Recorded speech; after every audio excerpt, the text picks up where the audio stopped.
Tous les membres de la communauté sont aimés et chéris, un bon mois pour une bonne vie et la paix. Dieu merci, nous entrons dans le mois d'Elul, le mois de la miséricorde et du pardon, un mois où chacun doit procéder à une profonde introspection sur tout ce que nous avons traversé cette année et prendre des engagements fermes pour Rosh Hashanah. Selon de nombreuses croyances, ce fut une année difficile et le peuple d'Israël traverse des moments éprouvants, pas nécessairement des années de problèmes et d'interdictions. Mettons cela de côté et concentrons-nous plutôt sur les problèmes au sein de l'âme de chacun. Le mauvais penchant et toute la réalité du nouveau monde, ainsi que tout ce qui se passe dans le monde, sont des éléments qui affectent l'âme d'une personne au point qu'elle ne peut plus distinguer le sacré du profane, le bien du mal, la lumière des ténèbres. Et c'est là l'exil le plus grave et le plus difficile, où une personne vit dans la réalité, mais où la réalité ne vit pas avec elle. Il vit dans un autre monde. Ce qui passe devant lui, il ne peut pas distinguer ce qui est bon pour lui de ce qui ne l'est pas.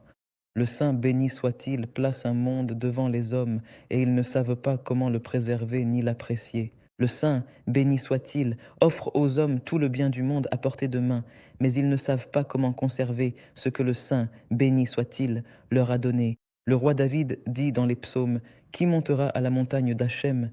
Qui méritera de s'élever dans la sainteté et la pureté? Et qui se tiendra dans son lieu saint? Qu'est-ce que cela signifie?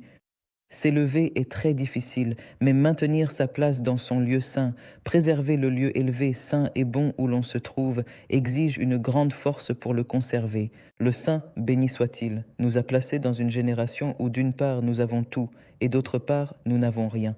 Il n'y a pas de tranquillité d'esprit, pas de joie, pas de vision véritable des choses.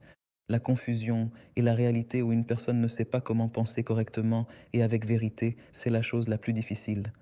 Aujourd'hui, nous commençons Rosh Odek Elul, je suis à mon bien-aimé et mon bien-aimé est à moi. Il y a un débat sur la façon dont nous voulons que le Saint, béni soit-il, se comporte avec nous. Je suis à mon bien-aimé. Devons-nous d'abord nous rapprocher du Saint, béni soit-il, et après nous être rapprochés, mon bien-aimé est à moi, le Saint, béni soit-il, nous rend l'amour et la bonté, ou bien mon bien-aimé est à moi et je ne le suis pas.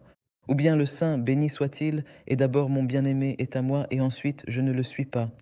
Mais dans tous les cas, le travail du mois d'Elul est l'acronyme. Je suis à mon bien-aimé et mon bien-aimé est à moi. Nous devons d'abord nous renforcer ici-bas pour susciter un éveil d'en bas.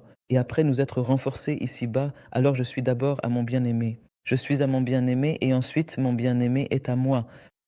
Alors le Saint, béni soit-il, nous accorde une grande abondance dans le sens où mon bien-aimé est à moi. Et puis à Rosh Hashanah, mon bien-aimé est à moi. Le Saint, béni soit-il, se rapproche de nous, et je ne suis pas, et nous nous rapprochons du Saint, béni soit-il. C'est le travail de ces jours-ci. Tout d'abord, nous devons nous rapprocher d'Hachem, être proches d'Hachem. Nous devons nous purifier. Ôtez les vêtements souillés de vous-même, a dit Hachem. Enlevez les vêtements sales de vous-même, c'est la première chose. Et ensuite, détournez-vous du mal et faites le bien.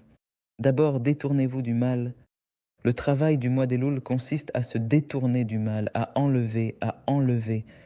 Ôtez les vêtements souillés, enlevez les vêtements sales de vous-même, a dit Hachem. C'est là le travail du mois d'Elul, faire un examen de conscience sur toute l'année concernant les pensées, les actions, la parole et les choses qui habitent l'âme d'une personne.